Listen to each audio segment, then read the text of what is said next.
afternoon. It's June 24th. My name is Bill McCamley. I'm a state representative from Las Cruces, New Mexico, and this is your legislative update for the day. I am in Wichita, Kansas at a meeting of the Energy Council, which is a group of energy-producing states and their state legislators, and obviously New Mexico does a lot of energy production, oil and gas, and they send delegations to these meetings, of which I am a part of, and they had a lot of informational meetings today, and there were about 3 issues that came up, which I think you should know about.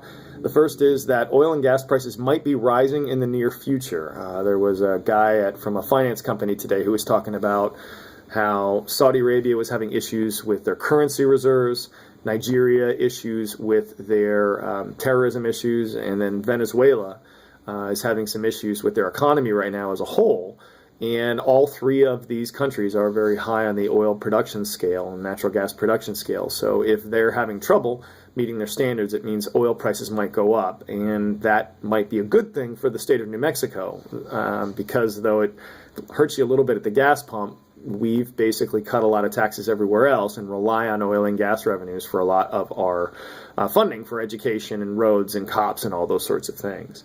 There was a talk from a guy who represents some of the petrochemical companies out in the world right now in the United States, and it's interesting to note, even if we move towards more clean energy and solar and wind and geothermal and things like that, we still rely on the products that come from oil and gas. So plastic, all right? Any food containers, water bottles, that sort of thing. A lot of lubricants for machinery come from oil and gas.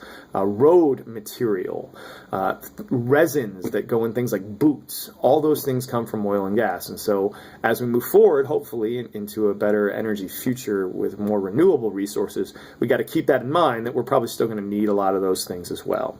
We also talked about energy transmission, and the fact that here in Kansas, there's actually so much wind energy that on many days, they produce more energy at one time through wind that their people are using right now. So the question is, how do you get energy from places with lots of wind, like Texas or Kansas, or lots of solar, like New Mexico could have, to places like LA or Dallas or Atlanta or any of these other places that don't have the renewable energy resources near them? And the answer to that is energy transmission. And that has 2 problems. Number one, a lot of folks don't want that on their land, and it's got to go across a lot of land to get from renewable rich places to urban areas. And number 2, who pays for it? Is it the people from the local area who are saying, hey, look, we already have the energy we need, we're not getting any of this, but we're paying for it? Or is it the folks that end up with the energy at the end in their homes and in their businesses? And I think that's a very good question, and one that's going to be very pertinent as we move forward into a future where we've got to look more to these resources. The other thing I wanted to talk about today was the Brexit election that happened yesterday in the United Kingdom. Many people might think, hey, that doesn't really affect us here, but it does. The stock market dropped. The Dow Jones was down something like 600 points today. Oil and gas prices were actually down today, and if that continues because of economic problems caused by Brexit, that's going to really hurt our ability at the state level to fund our teachers and our roads and our cops and all those things. So if we were really on the knife edge in terms of meeting our budget issues this year, and we have to go back to a special session, that British election might actually really cause us to have to do that and cut more. And this is kind of how the world interplays now. We're a lot closer together than we once were. We're a lot smaller than we once were. And when we do something in the United States, it affects how the rest of the world acts. And when someone else does something like they did, it affects us as well.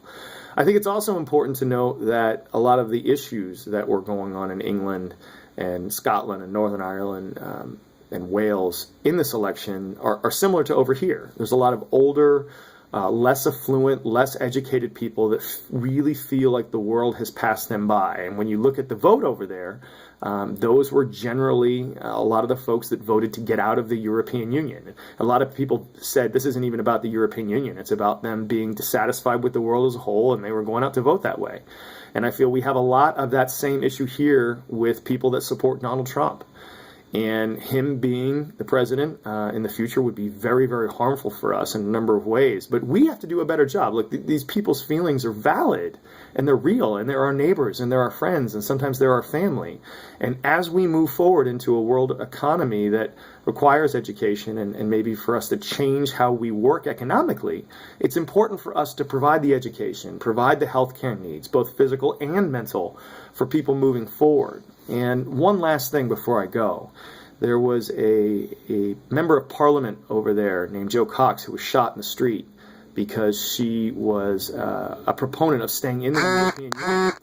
And the person that shot her was linked to a lot of white nationalists, KKK types, and basically said that's the reason why they shot her. She was against something that he wanted politically. And as someone who's fairly active politically and is an elected official and isn't shy about expressing my opinion, that really kind of freaks me out. So I just hope that as we move forward, we don't have to shoot each other to make our political statements. We don't have to be violent to make our political statements. We can hopefully do so in a way that is going to be somewhat respectful, where we listen to each other and don't have to resort to that. So it's just something that's been weighing on my mind pretty heavily for the past week. So as always, thanks for watching these. I appreciate it. Hope everyone has a wonderful day. And any comments, questions, or concerns you might have on these or any other issues, I'd love to hear them. Thanks a lot. Hope everyone's doing good. Bye.